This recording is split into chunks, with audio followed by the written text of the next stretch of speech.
Tetapkanlah kaki kami, tetapkanlah pendirian kami, tetapkanlah perjuangan kami untuk menghadapi gulma yang nak menjahanamkan agamamu dan bangsa dan agamamu. Ya Allah, Rabbana atina fid dunya hasanah wa fil akhirati hasanah wa qina azaban nar. Wa sallallahu ala sayyidina Muhammadin wa ala alihi wa sahbihi.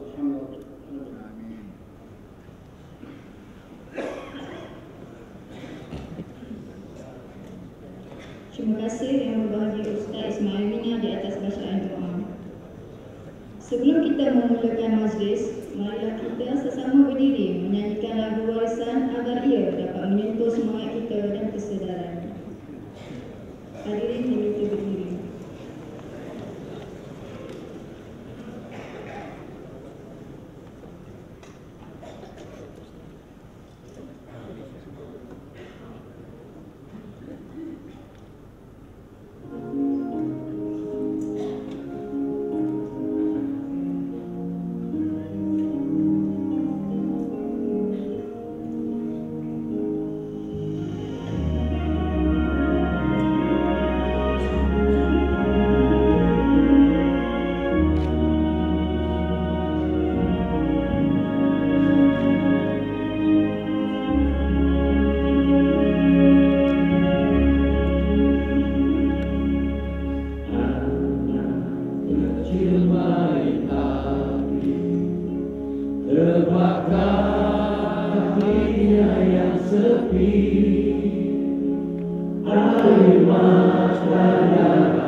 Cinta yang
Majlis mempersilakan para hadirin duduk.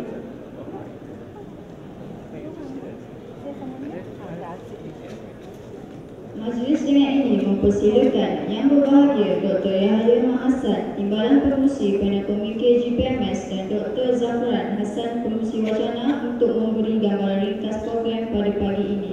Majlis mempersilakan. Bismillahirrahmanirrahim. Saudara pengurusi majlis, rakan-rakan sekalian, Assalamualaikum warahmatullahi wabarakatuh.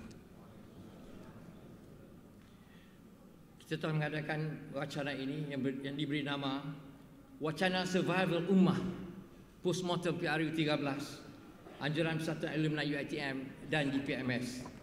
Latar belakangnya, dari perspektif parti-parti politik, keputusan PRU 13 telah menimbul beberapa persoalan. Apakah UMNO yang menerajui BN sehingga kini telah berjaya atau sebaliknya? Apakah Barisan Pembangkang telah berjaya atau sebaliknya? Dari perspektif umat Melayu, apakah ini menandakan suatu kelemahan secara menyeluruh? Dan dari perspektif negara, apakah formula kejayaan Malaysia selama ini tidak lagi valid? Apakah terdapat sebarang kesangsian terhadap kesepaduan hala tuju negara? Oleh itu, objektif wacana ini adalah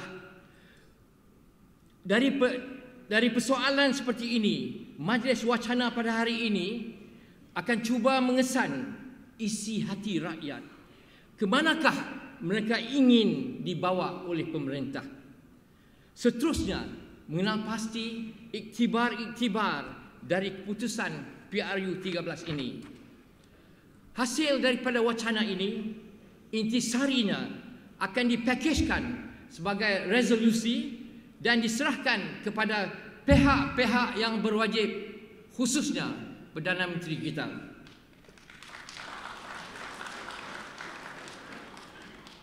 Pihak Urustia akan terus memegang resolusi ini sebagai asas gerakan kesedaran yang akan dianjurkan ke seluruh negara.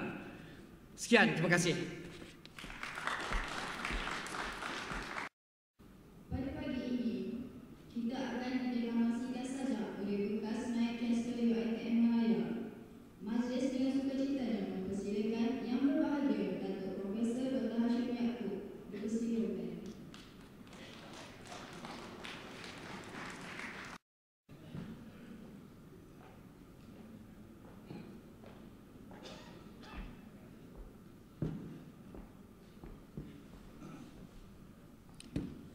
Bismillahirrahmanirrahim. Assalamualaikum warahmatullahi wabarakatuh.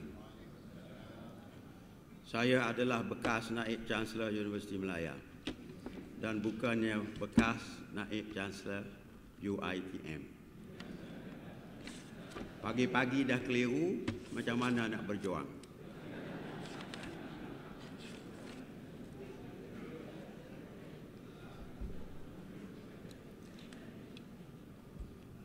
Melayuku di zaman ini, di kampung, di kampus, dan di kota, sedang bersengketa mereka. berpecah tiga, 4 dan 5. Tiada lagi sekata.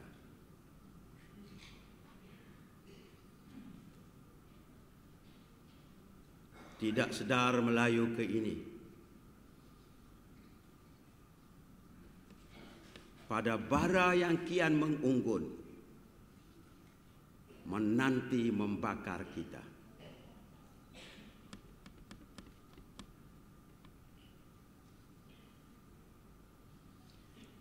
Sangat apologetik bangsaku ini. Dihunusnya keris, dimintanya maaf.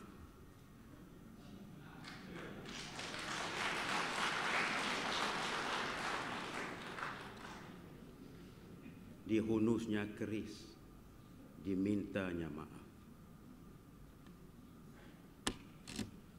Tolak ansurnya tiada hujung. Tolak ansurnya bangsaku ini tiada penghujungnya.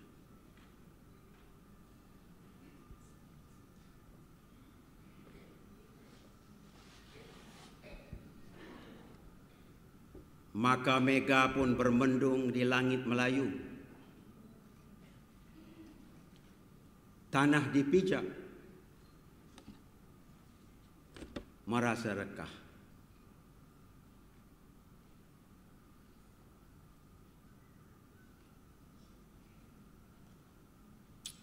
Angin bertiup, mati puncanya.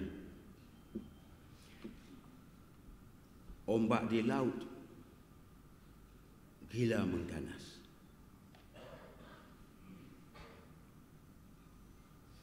Di timur, matahari Melayuku tidak lagi bersinar. Di barat, cepat terbenam. Di utara, tengkujuh melanda. Di selatan, api terpadam.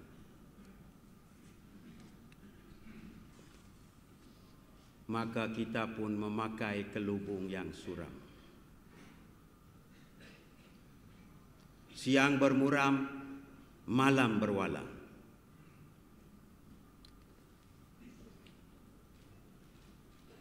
Kalau nanti Selat Melaka kita diterjah, musuh membedil, dan kota kita dikepung. Kalau nanti Selat Melaka kita diterjah, musuh membedil, dan kota kita dikepung. Andalah penyanggah pengangkara murka.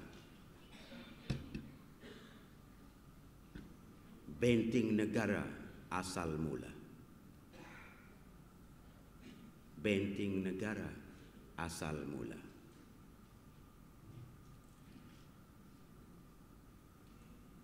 Dan kalau kering air di pipa, kita mesti menggali telaga. Mati kita jangan kerana dahaga. Kalau kering air di pipa, kita mesti menggali telaga. Mati kita jangan kerana dahaga. Ini kesucian agama, kedaulatan raja dan negara, martabat bangsa. Anda jaga, Anda pertahan. Ini kesucian agama, kedaulatan raja, tunjang negara. Anda pertahan, Anda jaga. Kalau nak tepuk bolehlah tepuk waktu itu.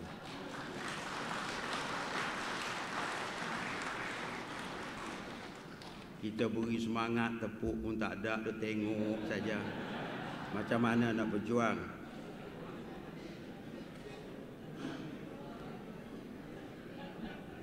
Mari saya bangkitkan semangat tuan-tuan dengan mengikut apa yang saya kata.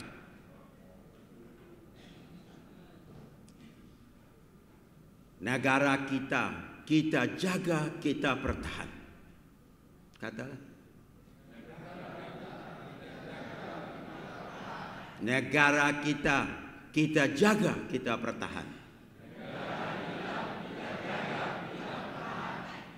Negara kita jaga, kita pertahan. Terima kasih.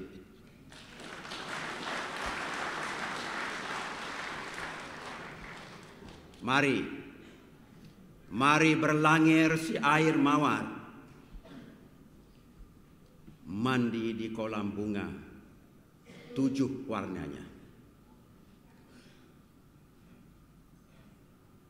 Kita salut persalinan taat diraja. Kita bina Malaysia merdeka. Kita bina Malaysia merdeka dengan hang tuah yang setia,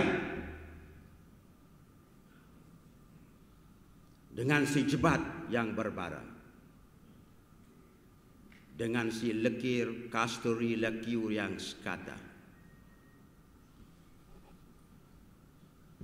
Bukankah kukuh itu puncanya setia? Bukankah kukuh itu puncanya setia? Dan bara penghindar leka, sekata untuk kita terus marah.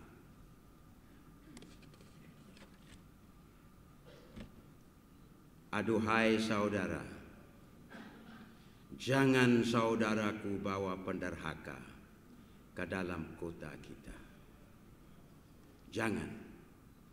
Jangan saudaraku bawa penderhaka ke dalam kota kita.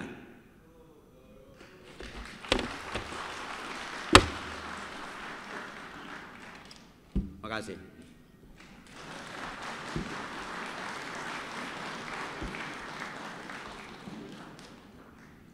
Saya mohon maaf dan terima kasih yang berbahagia Profesor Datuk Tan Sri Datuk Sri Panglima Dr. Abdul Rahman Arsyad, yang berbahagia Datuk Muhammad Nur Abdullah, yang berbahagia Dr. Nasruddin Mak Isra, dan yang berusaha Wan Ahmad Faisal Ismail.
Bismillahirrahmanirrahim.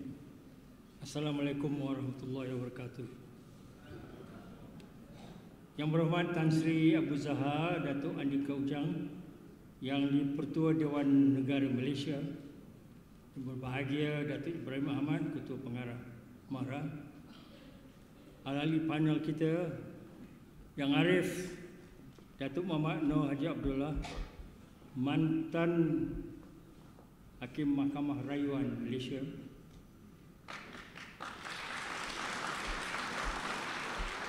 yang berbahagia Ustaz Nasaruddin Isa, yang berbahagia Tan Sri Datuk Sri Panglima Abdul Rahman Arsyad, mantan Ketua Pengarah Pelajaran Malaysia. Tadi Ustaz Nasaruddin ialah mantan Timbalan Presiden PAS.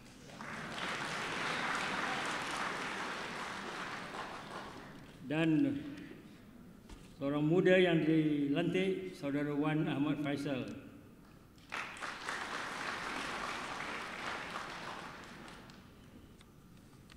Sidang hadirin yang saya hormati sekalian, yang paling penting, semangat kita mesti kuat hari ini. Kita jangan takut, jangan gentar. Tanah ini tanah nenek moyang kita. Nenek moyang kita yang meneroka negara ini 40,000 tahun dulu. Dan saya bagi pihak penganjur, iaitu Datuk Zaini dan Dr. Yahya dan juga Presiden GPMS kita, adik kita, mengucapkan berbanyak terima kasih kepada sidang hadirin. Yang paling penting kita berkumpul hari ini ialah untuk meningkatkan kuasa pemikiran kita, meningkatkan kuasa politik kita dan mengeratkan perpaduan Melayu seluruh negara tanpa mengira ideologi politik. Kita berdoa ke hadapan Allah Subhanahu Wa Taala dan berusaha setiap saat untuk menggembling Melayu, untuk menyatu padukan Melayu, untuk mempertahankan negara ini. Kita ada general dalam dewan ini. Kita ada pakar pendidikan, kita ada pakar undang-undang, kita ada profesor, kita ada ustaz. Apa lagi yang kita tidak ada? Semua kita ada. Jadi kita nak gabungkan semua kepakaran ini. Kita tidak ada kelemahan. Siapa mengatakan Melayu lemah, bangun. Kalau berani kata lemah, saya lompang betul-betul. Jangan hari ini daripada hari ini, minta maaf. Daripada hari ini saya tidak mau dengar kita lemah. Saya nak dengar kita kuat, kita handal, kita berani. Inilah dia keturunan Melayu. 40,000 tahun dulu nenek moyang kita telah menjelajah Nusantara, Polinesia, menubuhkan 33 buah negara. Takkanlah satu negara Malaysia kita nak beri kepada orang lain. Faham? Terima kasih. Saya dengan segala hormatnya menyatakan kepada ahli panel bahawa tumpuan perbincangan kita hari ini ialah untuk mengokohkan perpaduan Melayu. Kedua, mengokohkan kuasa politik Melayu. Dua perkara saja. Segala lain kita tak mau. Bagaimana kita nak berpadu? Bagaimana kita nak kokohkan kuasa politik? Kesemuanya dalam tangan kita. Jadi saya tidak nak panjang cakap. Saya dengan segala hormatnya kita menjemput yang berbahagia Tan Sri Datuk Seri Panglima Dr. Abdul Rahman Ashad menyampaikan hasratnya bagaimana kita nak menyatu padukan Melayu dari aspek pendidikan, dari pendidikan awal sampai ke universiti. Pakar pendidik, orang Melaka, sebelah Kampung Den, kawan lama semenjak tahun 65. Tan Sri, the floor is.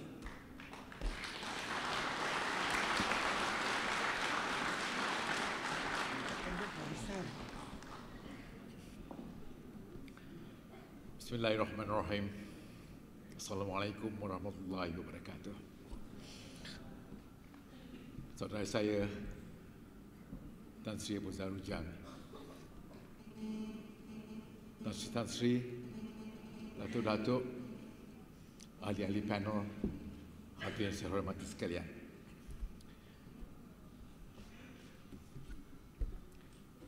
Kita baru melihat pilihan raya ke-13 berlangsung. Ada beberapa perkara yang paling ketara berikutan PU 13. Untuk saya ada dua perkara yang paling menonjol. Pertama, tidak ada perpaduan yang kita megahkan selama ini. Yang kedua, perkauman agak bertambah tebal pada ketika ini. Saya rasa duka cita kerana usaha untuk perpaduan ini telah kita gerakkan lama dulu. 57 tahun kita merdeka. Dalam tempoh itu kita adakan banyak usaha untuk menggalakkan perpaduan. Kita adakan rumah terbuka, di sekolah kita adakan co-curricular. Dalam banyak-banyak peraduan kita libatkan semua yang boleh, dengan satu harapan, kita boleh melahirkan perpaduan. Tapi jelas, makin lama makin tak tercapai.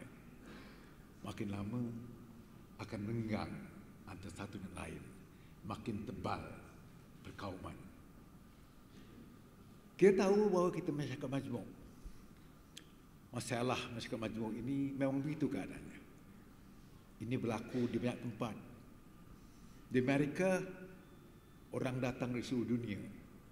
Sampai ke Amerika, mereka cair dan menjadi satu. The melting pot. Satu. Bahasa Inggeris. Apa caranya nak kuatkan ni?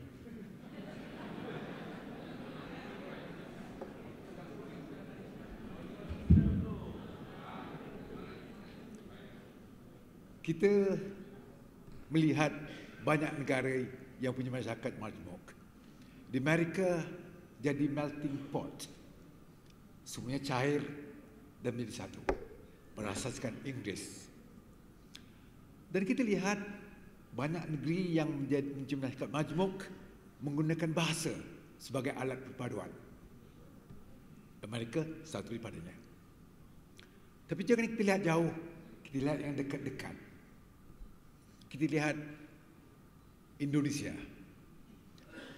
Tahun 1928, pemuda Indonesia bersumpah memohon diadakan satu negara, satu bangsa, satu bahasa. Perlu satu bahasa kerana di Indonesia tidak kurang dari 26 bahasa. Tak tahu mana nak dipilih. Yang paling maju bahasa Jawa. Penutur yang paling ramai juga orang Jawa. Tapi Soekarno memilih bahasa Nusantara, bahasa Melayu, kerana tidak mahu terasing dari negara-negara lain di sekitarnya. Tapi untuk memudahkan penerimaan oleh orang Indonesia, bahasa Melayu dinamakan bahasa Indonesia.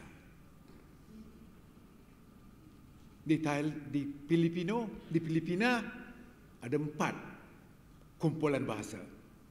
Tapi dipilih Tagalog. Bukan yang paling besar, tapi yang paling sesuai diterima. Di Thailand, aneh sekali yang berlaku. Pada mula-mulanya ada sekolah dibina oleh orang yang datang ke Thailand. Dan bahasa lain juga cuba berkembang. Maka kerajaan Thailand mengatakan bahawa boleh diadakan sekolah-sekolah lain, tetapi semua gurunya mesti lulus bahasa Thai. Maka ada yang gagal, ada yang sekolah petani tutup. Tapi dalam kelemahan ada juga yang hidup. Maka kerajaan Thailand mengatakan semua sekolah yang tak menggunakan bahasa Thai mesti diadakan waktu petang sahaja. Jadi lama-kelamaan sekolah yang bukan menggunakan bahasa Thai pun tak ada. Jadi tinggal satu bahasa perpaduannya, bahasa Thai. Tapi itu mudah selenggarakan oleh kena peratusan produk dari luar tak sampai 20%. Kita lain. Kita di Malaysia. Kita harapkan perpaduan. Tetapi pada hari ini perpaduan tidak ada. Kita menggunakan bahasa juga. Laporan Razak 56. Tun Razak mengatakan bahawa kita akan benarkan sekolah vernacular. Kerana ini permintaan telah diperjuangkan dalam satu laporan yang dikeluarkan pada tahun 51. memperjuangkan mesti adanya sekolah vernacular. Sebelum itu ada cadangan bahawa sepatutnya tidak ada sekolah vernacular. Yang harus ada sekolah rendah untuk semua, menggunakan bahasa Melayu dan bahasa Inggeris, dan kemenengah hanya bahasa Inggeris, berasaskan keadaan bahawa peluang untuk naik hidup kalau tidak bahasa Inggeris tidak ada, maka dicadangkan demikian. Tapi bangkangan dilahirkan bahawa sekolah vernacular mesti diteruskan, maka laporan Razak tidak ada pilihan menerima. Tetapi laporan itu juga menegaskan kita perlu mencari perpaduan. Maka di samping menerima sekolah vernacular, sekolah menengah mesti menggunakan bahasa Melayu sebagai bahasa pengantar. Itu laporan Razak. Tapi sekolah rendah masih vernacular. Dengan cara demikian maka sekolah rendah juga berkembang. Malangnya vernacular ini berkembang lebih maju. Kesudahannya hari ini hanya 10% dari anak yang keturunan bukan Melayu yang ada di sekolah kebangsaan. Hanya 10%. 90% di SRK. Dan jumlah orang yang bukan Melayu ini di sekolah Melayu keseluruhannya, dari total di sekolah Melayu itu hanya 3% yang bukan Melayu. Dari 10% kumpulan itu masuk ke sekolah, di sekolah perasaannya menjadi 3%. Jelas bahawa perkauman berkembang dengan paling luas dan berkejaran mencari sekolah swasta menengah supaya akan bersambung keadaan ini dari rendah ke menengah tak menggunakan bahasa Melayu. Dan kadang-kadang ini juga tumbuh dengan pesat. Saya risau kerana zaman dulu semasa British kita katakan divide and rule. Pendidikan perlu divide. India, Cina, Melayu dan Inggeris. Pendidikan dulu perlu divide. Tapi saya takut sekarang kalau orang katakan pendidikan sekarang is dividing. Saya takut itu tuduhan. Sebab perkembangan itu jelas sekali. Harus kita benarkan atau tidak? Kalau kita benarkan, jangan cakap perpaduan. Ini barangkali angan-angan.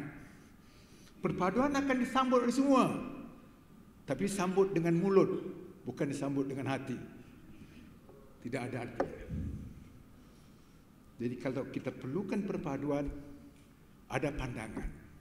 Barangkali kita satukan sistem persekolahan.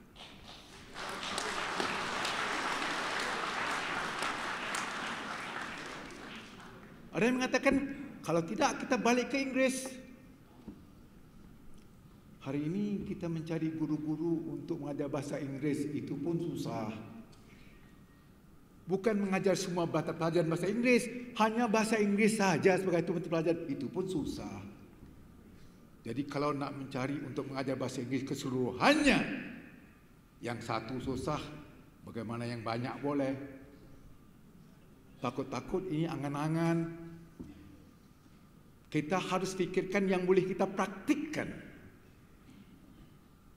Ini bukan jadi impian. Takut-takut dia menjadi mimpian.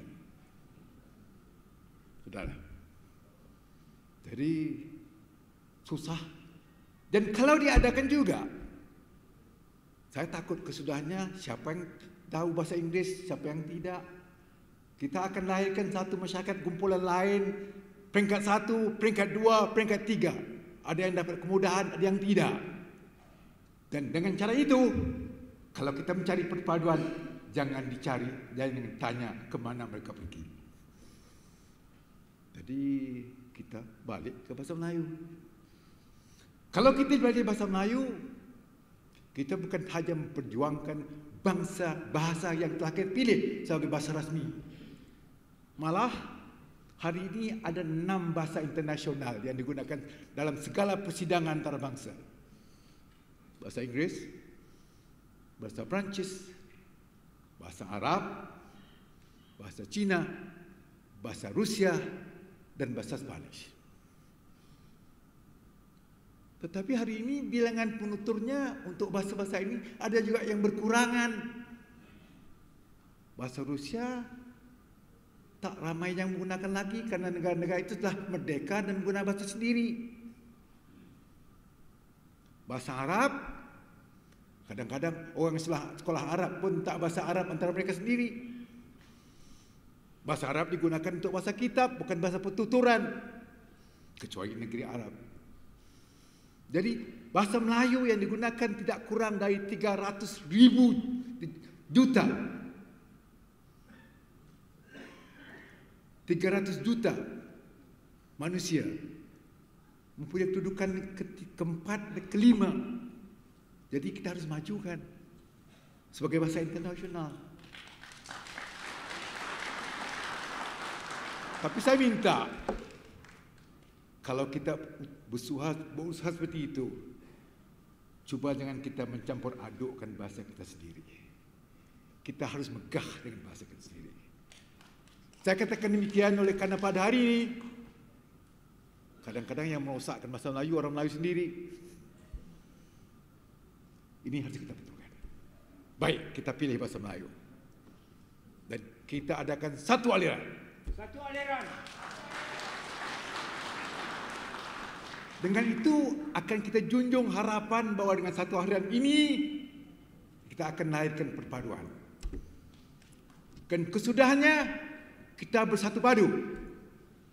Tetapi saya tertanya-tanya, kalau kita berjaya menjadi suatu bangsa yang bersatu padu, itu satu matlamat dalam agenda keseluruhannya. Majulah kita, berpadulah kita. Tapi adakah perpaduan menjamin kemajuan orang Melayu? Takut kita berpadu, tapi tak maju. Yang mana satu yang kita kejar? Untuk saya tidak ada artinya kalau ada perpaduan tapi orang Melayu tak maju. Mesti ada gandingan Melayu dan perpaduan. Jadi kita harus lihat, di samping melihat perpaduan, apa usaha yang harus kita lakukan untuk maju ke dalam Melayu. Saudara, saya tidak membicarakan politik. Tapi saya percaya kalau orang Melayu maju, politik akan maju. Saya tak membicarakan soal ekonomi. Tapi yang saya tahu, walaupun segelintir pengetahuan, hanyalah pendidikan. Tapi saya percaya, nak ubah nasib Melayu, tebusannya mestilah melalui pendidikan. Kalau kita nak majukan pendidikan, apa yang harus kita lakukan? Pada hari ini kita dengar negara megah dengan taraf sistem pendidikan antara yang terbaik di dunia. Saya terima, betul. Tapi kita harus bergerak. Yang baik hari ini mungkin untuk esok tak baik lagi. Sebab orang lain juga bergerak. Bandingkan dengan yang tak maju, kita yang baik. Bandingkan dengan yang maju, banyak soalan yang harus kita kemukakan. Jadi yang mana satu pilihan. Jadi kalau kita mau majukan, di samping mengadakan satu sistem, kita selalu mengatakan kita mau world class. Untuk saya berarti international standard. Dengan tujuan bahawa kita kesudahannya boleh ke Cambridge dan Oxford, Harvard dan Yale.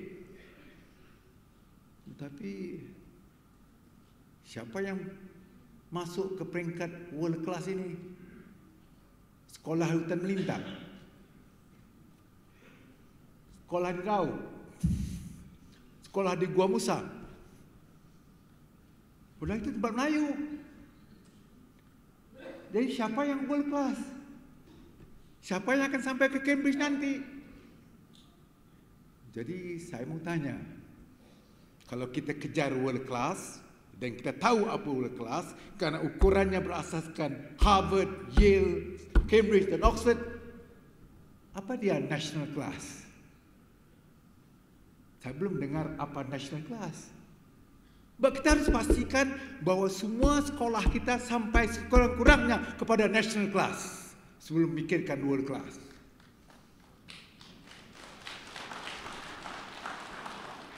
Kalau kita katakan UPSR sebagai panduan 6A, barangkali kita katakan 3A national class. Yang 6A itu kita gerakkan ke world class.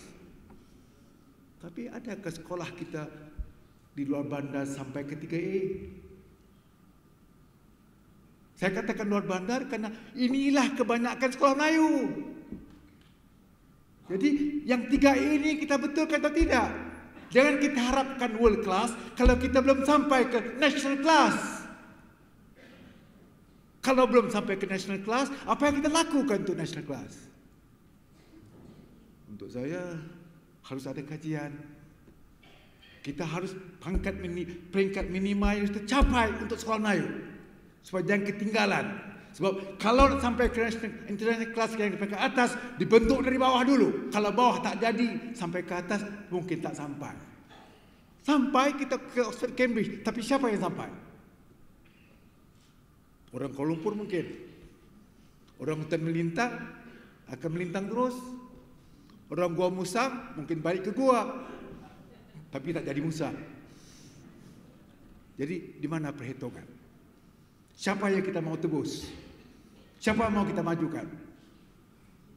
Jadi, saudara, kita bentuk melalui pendidikan. Oleh itu, mula-mula kita harus hitung siapa yang tak sampai ke dalam kelas ini. Kemudian kita beri bantuan sepenuhnya. Bantuan ini harus bentuk banyak rupa. Pertama, pemberian fizikal. Saya akan sampai ke sekolah luar bandar, sekolah menengah kadang-kadang. Murid-muridnya semua buat pure science. Sains tulen, physics, chemistry, biology. Tapi maknanya satu. Luar bandar.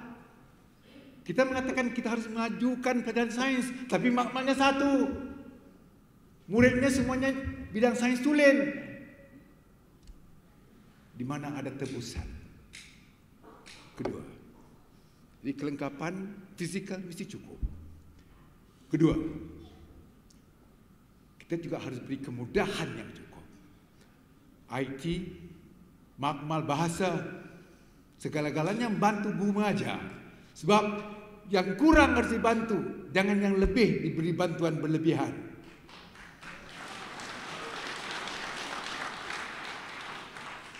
Ketiga, saya bincangkan sekolah luar bandar ini kerana kebanyakan sekolah ini sekolah Melayu. Kita hari ini berbincang kemajuan orang Melayu.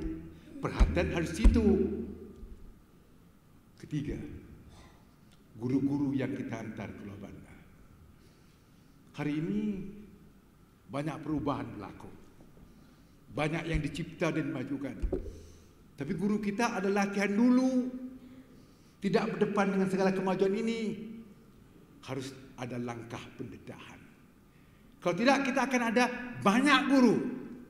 Bilangannya banyak, tapi kualitinya tak ada. Dan kita majukan dengan bilangan. Kita majukan persekolahan bukan dengan bilangan.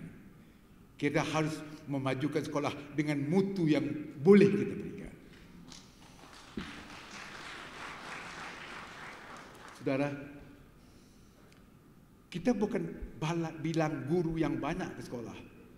Kalau kita kaji bahawa sekolah itu kelemahannya dalam bidang bahasa misalnya, maka bekalkan guru bahasa yang lebih. Bukan hendak guru diberikan guru tapi kemahirannya dalam bidang yang lain. Kalau bidang matematik misalnya, hantar yang lebih supaya perhatian lebih pada itu, supaya menembus kedudukan sampai ke national standard. Itu perlu kita lakukan. Karena kita selalu mengatakan bahawa ada globalisasi.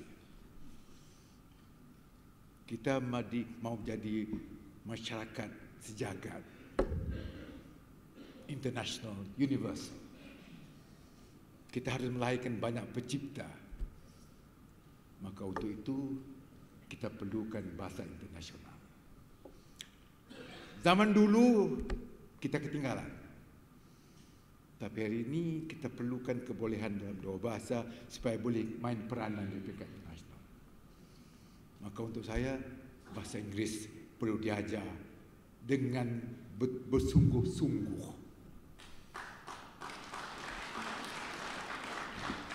Saya tidak mengatakan perubahan pengajaran semua mata pelajaran bahasa Inggeris, tidak. Tapi beri tumpuan bahasa Inggeris sepenuhnya supaya kita berkebolehan dalam dua bahasa. Dulu satu bahasa, tapi sekarang kita harus tahu dua bahasa. Karena ini bahasa internasional yang paling maju. Di samping itu, kita juga harus sadar dalam bidang ekonomi, China akan maju.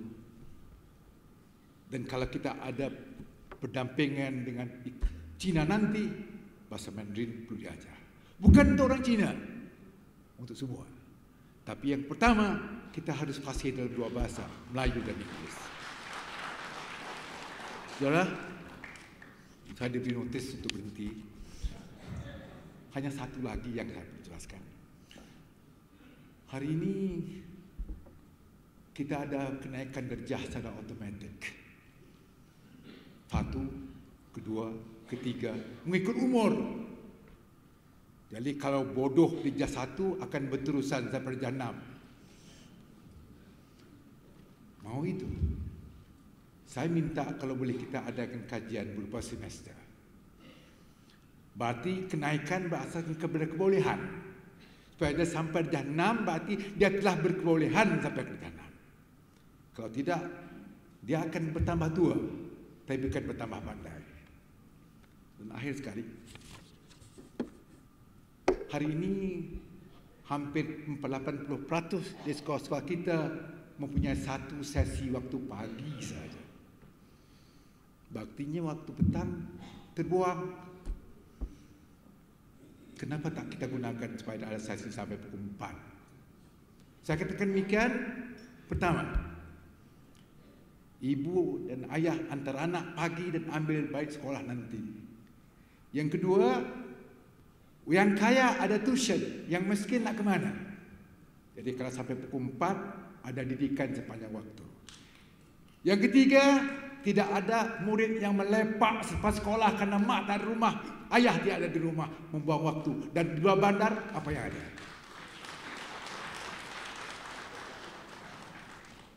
Lain itu, saya hendakkan sekolah mulakan adakan prasekolah seluruhnya. Karena orang dalam bandar mula dah umur 4 tahun, kita 5 tahun pemula-mula lagi kadang-kadang. Harus diadakan permulaan yang tegap dan teratur supaya kita dapat bersaing dengan orang lain. Permintaan saya ini banyak, tapi dihadkan oleh pengurusi. Tapi dalam permintaan yang banyak ini mungkin melibatkan perbelanjaan yang banyak. Tapi ini bukan zaman kita berjalan perlahan-lahan. Ini zaman kita berlari. Dan mungkin akan perbelanjaan yang banyak. Tapi untuk kita, perbelanjaan yang banyak itu jangan dianggap sebagai perbelanjaan. Untuk kita, anggap perbelanjaan itu sebagai pelaburan untuk masa depan. Okay.